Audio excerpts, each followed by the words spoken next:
Olá, ouvinte! Você está no Literatura Oral, podcast de leitura comentada e de sugestões literárias. Eu sou Sabrina Siqueira, jornalista com doutorado em literatura. Eu estou gravando este episódio em 6 de dezembro de 2020 e tem gente morrendo de fome no Iêmen, país da Península Arábica, fronteira com a Arábia Saudita, que está em conflito há mais de 5 anos. Síria pegando fogo, protestos na França, gente morrendo de fome por todo o mundo. O que a gente pode fazer? Se informar sobre isso já é um começo. Eu também não sei o que fazer, mas ficar sabendo do que acontece, se informar por diferentes veículos de comunicação e não apenas um, já é alguma coisa. Aqui no Brasil, a gente afundando na pobreza, que sempre foi o único projeto para o povo do Bolsonaro. E a construção política da pobreza foi tema do Literatura Oral na semana passada. No último episódio, li Uma Modesta Proposta, de Jonathan Swift. Hoje eu vou comentar as principais características literárias do padre Antônio Vieira e dos seus sermões mais famosos. Ele que foi um padre super político, engajado e que ajudou na construção da forma como os índios são tratados hoje, quer dizer, maltratados.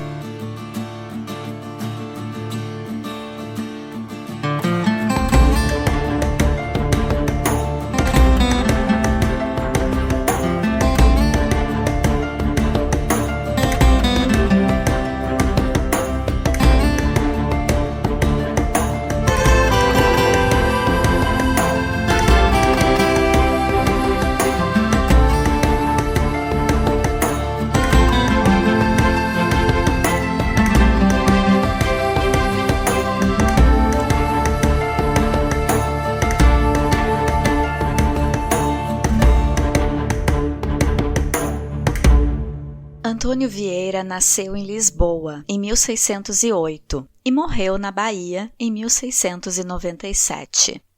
Ele veio para o Brasil com 7 anos. Participou da Companhia de Jesus.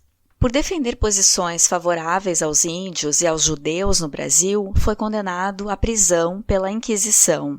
Ele foi o responsável pelo desenvolvimento da prosa no período barroco brasileiro, período barroco que foi trazido pelos jesuítas e se prolongou no Brasil entre os séculos XVII e XVIII.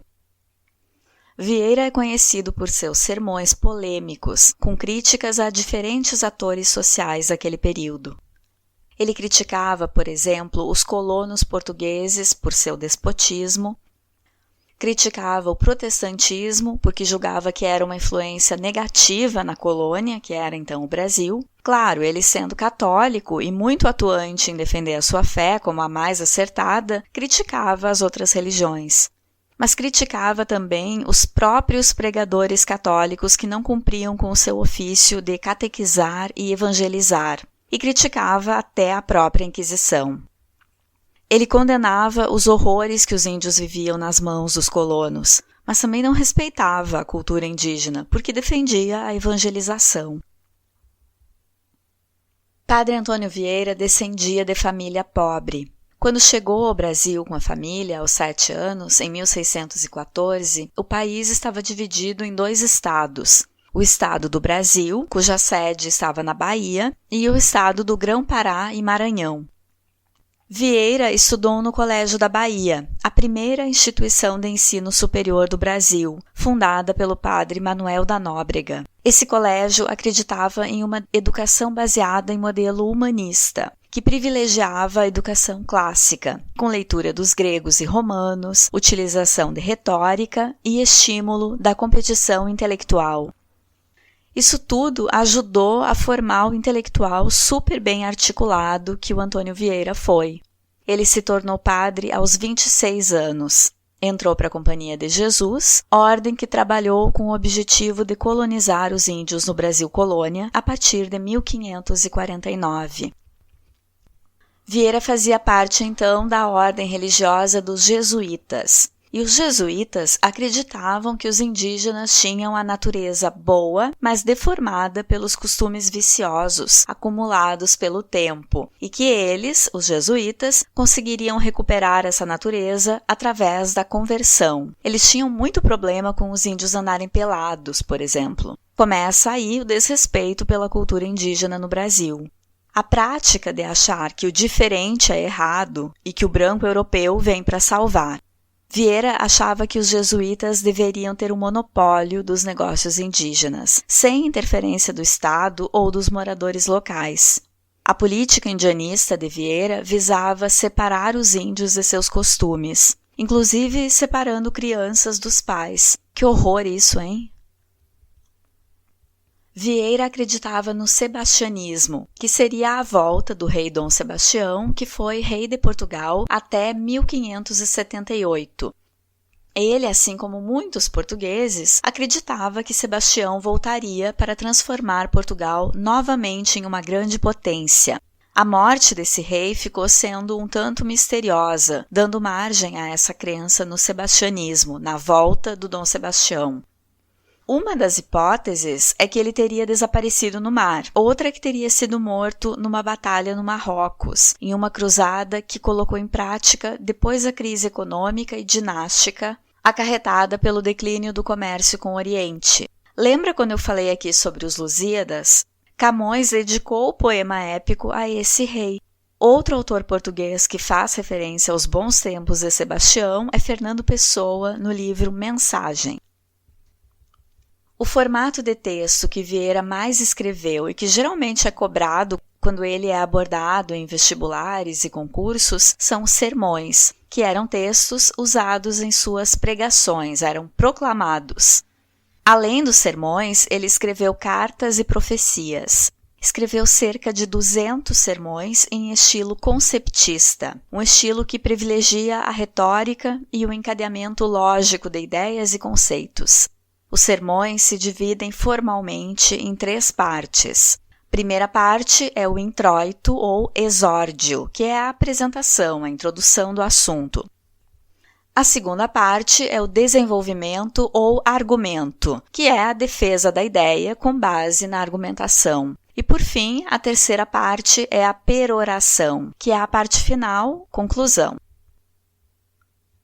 Antônio Vieira tinha personalidade forte e argumentava muito bem. Tinha o dom da eloquência e utilizou esse dom para falar bem do seu país, Portugal. Mas quando lhe convinha, defendia os índios, defendia a colônia, que era o Brasil, enfim, defendia seus interesses.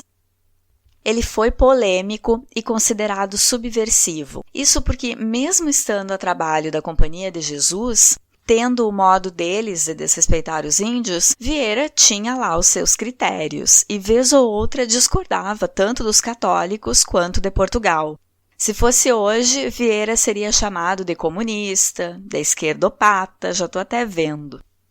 Em 1641, a Inquisição começa a implicar com ele por defender os judeus que vinham para a colônia. Claro que algum interesse ele tinha nessa defesa, que Vieira não pregava ponto sem nó. Os judeus tinham grana, Vieira tinha poder político, circulava bem entre as autoridades. Será que não tinha algum acordo ali, do tipo proteção em troca de valores? Ora, Vieira gostava de viajar, estava sempre entre Portugal e Brasil e rodando pelo Brasil. Ele devia querer lá o conforto dele. E não está errado, né? Só que a gente tem que pensar e se perguntar por que as coisas aconteceram como aconteceram. Não é só estudar que um padre foi preso por defender índios e judeus e é isso. Vamos nos acostumar a questionar as informações, a pensar no que está por trás. Um tempo depois, ele se posicionou contra a escravização indígena, ficando então contra os proprietários de terra e foi acusado de heresia. Daí ele fica preso por 2 anos, mais de 2 anos, pela Inquisição. De novo, algum interesse ele tinha nos índios. Não acredito muito nessa bondade do Vieira. Quando a gente estuda o padre Antônio Vieira, 2 termos são mencionados, cultismo e conceptismo. São 2 formas de escrever que foram muito exploradas no período barroco, 2 estilos literários. sendo que o cultismo valoriza a forma textual e o conceptismo valoriza o conteúdo. O cultismo é um jogo de palavras, também chamado de gongorismo, porque foi inspirado nos textos do poeta espanhol Luís de Góngora, que viveu entre 1561 e 1627. O estilo cultista utiliza descrição, termos cultos, preciosismo vocabular, linguagem rebuscada e ornamental para expressar as ideias. Cultismo a gente associa à valorização de detalhes e forma textual. É comum o uso de diversas figuras de linguagem, como hipérbole, sinestesia, antítese, paradoxo, metáfora. No Brasil, o escritor Gregório de Matos Guerra usou bastante o cultismo. O poeta baiano tinha o apelido de Boca do Inferno, pela sua personalidade forte. E por falar em apelido, Vieira era conhecido como o Mago da Palavra. E Fernando Pessoa, no século XX, se refere ao padre como Imperador da Língua.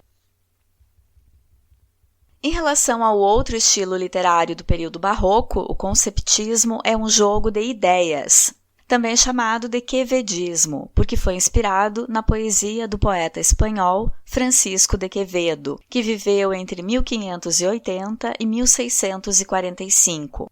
Nessa vertente literária ocorrem retórica aprimorada, imposição de conceitos e apresentação de diversas ideias. Essas ideias são apresentadas como argumentos racionais, pensamento lógico, com o objetivo de convencer o leitor. É como se o leitor não tivesse escapatória, dada a força da argumentação apresentada, a não ser concordar. O conceptismo, com essa carga de argumentação elaborada para convencer, é o estilo preferido do padre Antônio Vieira. O conceptismo tem como características a concisão de apresentação do raciocínio lógico e também a ocorrência de silogismo e sofisma. O que é isso? Silogismo é baseado na dedução. Apresenta duas premissas que geram uma terceira proposição lógica. Sofisma é baseado no argumento lógico e gera uma ilusão de verdade. Isso porque está associado a algo enganoso que parece real, uma vez que utiliza argumentos verdadeiros. Os sermões eram o discurso da pregação nas missas. No caso do Antônio Vieira, eram quase um espetáculo que o público ia assistir entusiasmado, porque o padre conquistou quase que um status de celebridade na época. Ele pregava em diferentes cidades, na Bahia, no Maranhão, em Portugal, e era mais do que um discurso de missa. Ele meio que encenava, trabalhava a voz, a entonação, o jogo de corpo, aumentava a carga dramática do texto e fazia das pregações verdadeiros espetáculos para que as pessoas ficassem pensando e comentando depois. Os sermões mais famosos de Vieira são o Sermão da 60ª, o Sermão de Santo Antônio aos Peixes e o Sermão pelo Bom Sucesso das Armas de Portugal contra as da Holanda. Vieira utiliza passagens da Bíblia nesses textos, menciona temas como Deus, os homens, o pregador, o Evangelho. No século XVII, o sermão era considerado um gênero literário superior, resultado de um enorme esforço intelectual. Nos sermões do padre Antônio Vieira, ele escreve parte em português e alguns fragmentos em latim. E eu confesso que esse é o motivo porque eu não vou ler nenhum na íntegra, que ia ser meio estranho eu tentar ler em latim. Os jesuítas criavam os sermões com base em estudos de retórica, que é a arte de bem argumentar. O importante é ter em mente que Antônio Vieira se preocupa com os efeitos da pregação na vida social, com a parte prática da pregação. Os sermões e cartas do jesuíta evidenciam o seu pragmatismo, o seu amor pela ação e pela construção da cidade celeste na terra. Vamos às características dos principais sermões.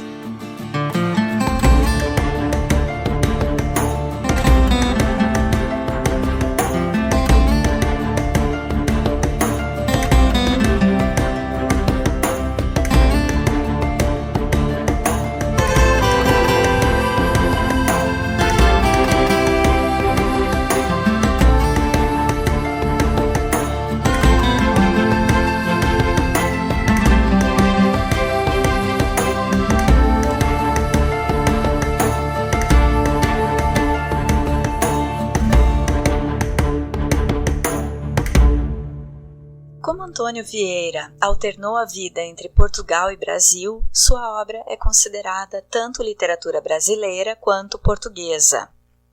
Eu vou ler agora pequenos fragmentos de cada um dos 3 sermões mais conhecidos do Padre Antônio Vieira. Sermão pelo bom sucesso das armas de Portugal contra as da Holanda. Foi pregado ou proclamado em 1640, na igreja de Nossa Senhora da Ajuda, na Bahia. Nesse ano, a Bahia lutava contra o domínio holandês, que buscava a sua fatia no mercado do comércio açucareiro, até então monopólio ibérico. Por isso, a Holanda tinha criado a Companhia das Índias Orientais, e já haviam conquistado Pernambuco. O objetivo do Padre Antônio Vieira com esse sermão era fortalecer os ânimos da população para lutar contra os hereges holandeses. Ele dirige-se indiretamente ao público enquanto conversa com Deus. O texto desse sermão é dirigido a Deus. Ele inicia com o Salmo Bíblico 43, que para Vieira apresenta a situação semelhante à da Bahia. Ele passa a exigir uma solução de Deus. Em seguida, cita as passagens bíblicas em que os hebreus conquistam Canaã e libertam-se da escravidão egípcia. Na maioria de seus sermões, ele faz isso, utiliza passagens bíblicas para solucionar problemas do presente. Vieira justifica a colonização dizendo que, assim como os hebreus conquistaram sua terra prometida, também os portugueses encontraram a sua. Ele cobra de Deus que expulse de sua terra os hereges, e esse sua é de Deus. Demonstra que se sente desamparado, cobrando uma ação divina imediata. Como argumento, defende a superioridade da Igreja Católica, especialmente em relação aos protestantes holandeses. O sermão se encerra com pedidos de perdão. Quer dizer, é um sermão que já começa mal, né? Porque como é que ele se dirige a Deus pelo bom sucesso das armas de Portugal contra as da Holanda? Se Deus é tudo que os católicos pregam, enfim, criador de tudo e de todos, como é que Deus poderia se colocar contra a Holanda e a favor de Portugal porque um escolheu uma religião e outro outra? Enfim, vou ler então um pequeno fragmento do sermão pelo bom sucesso das armas de Portugal contra as da Holanda. Abre aspas. A maior força dos meus argumentos não consistiu em outro fundamento até agora que no crédito, na honra e na glória de vosso santíssimo nome. E que motivo posso eu oferecer mais glorioso ao mesmo nome, que serem muitos e grandes os nossos pecados? Por amor de vosso nome, Senhor, estou certo, dizia Davi, que me haveis de perdoar meus pecados, porque não são quaisquer pecados, senão muitos e grandes. Ó, motivo digno só do peito de Deus, ó consequência que só na suma bondade pode ser forçosa. De maneira que, para lhe serem perdoados seus pecados, alegou um pecador a Deus, que são muitos e grandes. Sim, e não por amor do pecador, nem por amor dos pecados, senão por amor da honra e glória do mesmo Deus, a qual, quanto mais e maiores são os pecados que perdoa, tanto maior é e mais engrandece e exalta o seu santíssimo nome. O mesmo Davi distingue na misericórdia de Deus grandeza e multidão. E como a grandeza da misericórdia divina é imensa e a multidão de suas misericórdias infinita, e o imenso não se pode medir, nem o infinito contar. Para que uma e outra, de algum modo, tenha proporcionado a matéria de glória, importa a mesma grandeza da misericórdia, que os pecados sejam grandes, e a mesma multidão das misericórdias, que sejam muitos. Razão tenho eu, logo, Senhor, de me não render à razão de serem muitos e grandes nossos pecados. E razão tenho também de instar em vos pedir a razão porque não desistis de os castigar. Fecha aspas. Quer dizer, ele está fazendo um pedido a Deus que proporcione êxito a Portugal contra a Holanda e dizendo que sim, eles têm pecados e isso é muito bom para Deus, porque se os portugueses têm muitos pecados, é uma ótima oportunidade para Deus mostrar o quanto é poderoso. Quanto mais pecados, melhor para Deus, porque vai poder mostrar o seu poder, perdoar, em ser misericordioso. Esse é o argumento do Antônio Vieira, então, para pedir êxito para Portugal a Deus. Esse fragmento que eu li, Gregório de Matos Guerra, que eu já citei antes, tem 2 poemas que lembram um pouco esse fragmento. Um deles é Todo, em que ele diz: o todo sem a parte não é todo. A parte sem o todo não é parte. Mas se a parte o faz todo sendo parte, não se diga que é parte sendo todo. E o outro poema é A Jesus Cristo Nosso Senhor, em que ele traz essa ideia que o Antônio Vieira também havia trabalhado, que é: quanto mais pecados, mais oportunidades para Deus mostrar o quanto é misericordioso. Outro de Antônio Vieira que eu vou destacar é Sermão de Santo Antônio ou Sermão de Santo Antônio aos Peixes. Foi pregado ou proclamado em São Luís, no Maranhão, em 1654. No âmbito das lutas que dividiam os jesuítas e os colonos em função dos índios. 3 dias depois desse sermão, Vieira viajou para Portugal sigilosamente, buscando negociar com a coroa uma lei que regulamentasse a liberdade do indígena na colônia. Esse sermão também parte de um conceito presente na Bíblia, em Mateus, que diz: vós sois o sal da terra. Vieira interpreta a sentença assim: vós são os pregadores jesuítas, sal é a mensagem cristã e terra é o lugar e os moradores, no caso a colônia. Vieira entende que os pregadores deveriam conservar a nova terra portuguesa com a fé cristã. Em seguida, ele procura os germes de corrupção no mundo e encontra-os nos próprios pregadores, que fracassam ao pregar a doutrina errada e agindo de acordo com interesses particulares, e também nos ouvintes, que não agiam conforme a doutrina. Uma vez que Santo Antônio, não encontrando quem ouvisse suas palavras, pregou os peixes na Bíblia, Vieira imita Santo Antônio e prega da mesma forma. Esse poema é uma crítica aos vícios e virtudes dos homens, à prepotência dos que se acham grandes. Primeiro, Vieira coloca os peixes acima dos seres humanos e depois trata de seus defeitos. As virtudes são referentes aos peixes de Tobias, Rêmora, Torpedo e 4 Olhos. E os defeitos são para os roncadores, pregadores, voadores e para o polvo. Quer dizer, ele utiliza uma alegoria. Vieira se dirige aos peixes visando se dirigir aos homens. As virtudes dos peixes são os defeitos dos humanos. O principal defeito apontado é a voracidade, já que os peixes devoram uns aos outros. E pior ainda, os maiores devoram os menores. Por trás dessa alegoria está a crítica ao comportamento dos colonos maranhenses em relação aos índios. Para torná-la evidente, Vieira passa várias vezes do plano alegórico para o plano concreto. O sermão é dividido em 6 partes, e ele termina exaltando a natureza dos peixes.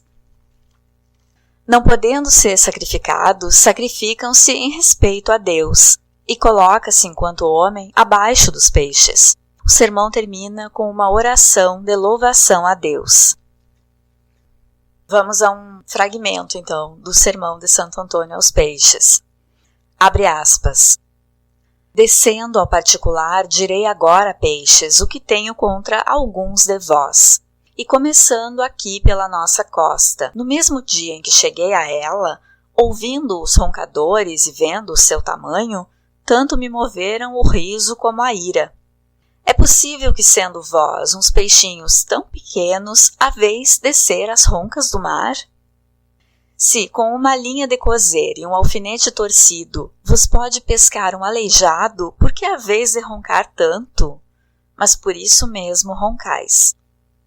Dizei-me, o espadarte por que não ronca? Porque ordinariamente quem tem muita espada tem pouca língua. Isso não é regra geral, mas é regra geral que Deus não quer roncadores e que tem particular cuidado de abater e humilhar aos que muito roncam. São Pedro, a quem muito bem conheceram vossos antepassados, tinha tão boa espada que ele só avançou contra um exército inteiro de soldados romanos. E se Cristo lhe não mandara meter na bainha, eu vos prometo que havia de cortar mais orelhas que a de Malco. Contudo, que lhe sucedeu naquela mesma noite? Tinha roncado e barbateado Pedro que, se todos fraqueassem, só ele havia de ser constante até morrer, se fosse necessário. E foi tanto pelo contrário que só ele fraqueou mais que todos, e bastou a voz de uma mulherzinha para o fazer tremer e negar. Antes disso, já tinha fraqueado na mesma hora em que prometeu tanto de si. Disse-lhe Cristo no horto que vigiasse, e vindo de aí a pouco a ver se o fazia, achou-o dormindo com tal descuido que não só o acordou do sono, senão também do que tinha blasonado. Vós, Pedro, sois o valente que havíeis de morrer por mim, e não pudestes uma hora vigiar comigo? Pouco há tanto roncar e agora tanto dormir?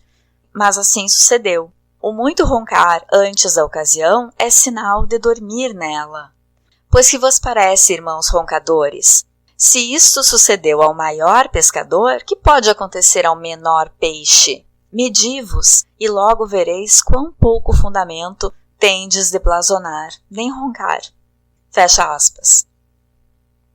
E agora sobre o sermão da 60ª. É um sermão dividido em 10 capítulos e é considerado um meta-sermão. Quer dizer, é uma reflexão de como fazer um sermão, de como pregar.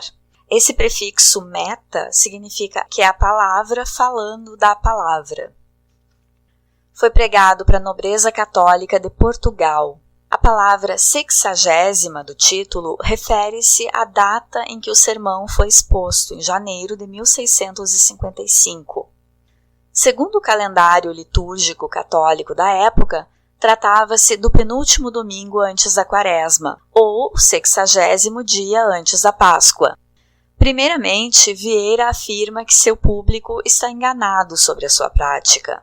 Como eram conhecidas as suas posições acerca dos índios, escravos e cristãos novos, ele busca inverter essa desconfiança. Então, elogia seu público, ressalta a importância do tema e relembra que viera de muito longe para pregar-lhes. Nesse sermão, o padre mantém uma das características dos seus sermões, a elaboração de uma imagem sobre a qual o texto se apoiará e revolverá. No caso, trata-se de um versículo de Lucas. Sendo ele um semeador, passa a falar dos pregadores que atuaram em sua pátria e ao seu trabalho no Maranhão. Cada pregador possui suas dificuldades e, para argumentar, Vieira utiliza a citação de passagens bíblicas e a sua experiência com os missionários no Maranhão. Na segunda parte, também explica o significado da parábola do semeador. E encerra o sermão com uma pergunta. Abre aspas. Pois se a palavra de Deus é tão poderosa, se a palavra de Deus tem hoje tantos pregadores, por que não vemos hoje nenhum fruto da palavra de Deus? Fecha aspas. Ele segue o sermão respondendo a essa interrogação. Aponta 3 figuras atuantes em uma pregação. 1, Deus. 2, o ouvinte. E 3, o pregador. Sendo esse último o responsável pelo sucesso da mensagem. E aí ele lista 5 qualidades do bom pregador. A pessoa, a ciência, a matéria, o estilo e a voz. E em seguida examina cada uma dessas circunstâncias. Sobre o estilo, defende um estilo simples e natural, como o céu. Assim, o estilo pode ser claro e alto para agradar os que sabem e os que não sabem. Sobre a matéria do sermão, Vieira sugere o foco em um único tema, a fim de não confundir os ouvintes. Defende que o pregador deve buscar a ciência e ser original, sem precisar copiar outros pregadores. Sobre a voz, lembra que Jesus pregara sem gritar. Ele acredita que alguns pregadores mudam o sentido da palavra de Deus, impondo significados, usando a Bíblia para justificar ideias próprias. O sermão da 60ª é concluído com uma crítica. Os pregadores lisonjeiam o povo por medo de perderem a reverência. Propõem que o sermão deve fazer os ouvintes refletirem sobre suas ações e a buscarem o perdão. E ele dá como exemplo a atividade do médico, que se preocupa com a recuperação do paciente e não com a dor. Nesse sermão, Vieira chama a atenção para a sua profissão, para a profissão de pregador. Vamos então ao fragmento do sermão da 60ª. Abre aspas. Antigamente convertia-se o mundo. Hoje, por que não se converte ninguém? Porque hoje pregam-se palavras e pensamentos. Antigamente, pregavam-se palavras e obras. Palavras sem obra são tiros sem bala. Atroam, mas não ferem. A funda de Davi derrubou o gigante, mas não derrubou com estalo, senão com a pedra. As vozes da harpa de Davi lançavam fora os demônios do corpo de Saul. Mas não eram vozes pronunciadas com a boca, eram vozes formadas com a mão. Por isso Cristo comparou o pregador ao semeador. O pregar, que é falar, faz-se com a boca. O pregar, que é semear, faz-se com a mão. Para falar ao vento, bastam palavras. Para falar ao coração, são necessárias obras. Diz o Evangelho que a palavra de Deus frutificou 100 por 1. O que quer isso dizer? Quer dizer que de uma palavra nasceram 100 palavras? Não. Quer dizer que de poucas palavras nasceram muitas obras. Pois palavras que frutificam obras, vede se podem ser só palavras. Quis Deus converter o mundo, e que fez? Mandou ao mundo seu Filho feito homem. Notai, o Filho de Deus, enquanto Deus, é palavra de Deus, não é obra de Deus. O Filho de Deus, enquanto Deus e homem, é palavra de Deus e obra de Deus juntamente. De maneira que até de sua palavra, desacompanhada de obras, não fiou Deus a conversão dos homens. Na união da palavra de Deus com a maior obra de Deus, consistiu a eficácia da salvação do mundo. Verbo divino é palavra divina. Mas importa pouco que as nossas palavras sejam divinas, se forem desacompanhadas de obras. A razão disto é porque as palavras ouvem-se, as obras vêm-se. As palavras entram pelos ouvidos, as obras entram pelos olhos, e a nossa alma rende-se muito mais pelos olhos que pelos ouvidos. No céu ninguém há que não ame a Deus, nem possa deixar de o amar. Na terra há tão poucos que o amem, todos o ofendem. Deus não é o mesmo e tão digno de ser amado no céu e na terra? Pois como no céu obriga e necessita a todos ao amarem e na terra não? A razão é porque Deus no céu é Deus visto, Deus na terra é Deus ouvido. No céu entra o conhecimento de Deus à alma pelos olhos. Na terra entra-lhe o conhecimento de Deus pelos ouvidos. E o que entra pelos ouvidos cresce, o que entra pelos olhos necessita. Viram os ouvintes em nós o que nos ouvem a nós, e o abalo e os efeitos do sermão seriam muito outros. Fecha aspas. Vocês veem que se o Padre Vieira tivesse vivendo agora, acho que ele não ia querer investir num podcast, né? Que é só para ouvir, ele ia preferir vídeos no YouTube com imagens em movimento para os olhos. Ele acreditava que aquilo que a gente vê tem maior efeito. Mas o que ele está chamando atenção nesse sermão é também para uma outra característica da personalidade, do discurso do Padre Antônio Vieira, que é a ênfase na ação. Ele era pragmático, ele chamava atenção para a necessidade de não só falar, mas agir conforme a sua palavra. Padre Antônio Vieira escreveu textos em forma de sermões que ultrapassam o propósito religioso, chegando a um patamar artístico. Nesse sermão da 60ª, ele diz que os sermões devem ser um instrumento de origem divina, voltados para a expansão do cristianismo, para a correção dos erros dos cristãos, para a correção dos erros e para a edificação de uma sociedade efetivamente católica, para a salvação eterna. ele lança o questionamento de onde estão os frutos da palavra se nunca existiram tantos pregadores, e conclui que o mal está na ação desses pregadores. E o que os sermões de Antônio Vieira têm a ver com o Iêmen, que eu comecei o episódio falando? Nada, ou tudo, alguma coisa.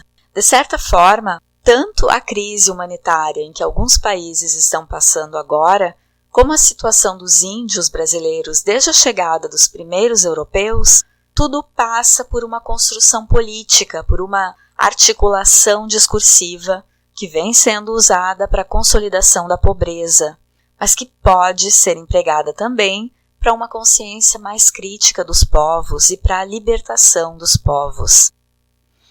Uma vez que a literatura nos capacita como leitores do mundo, nos habilita também a entender melhor as nossas situações e possibilidades.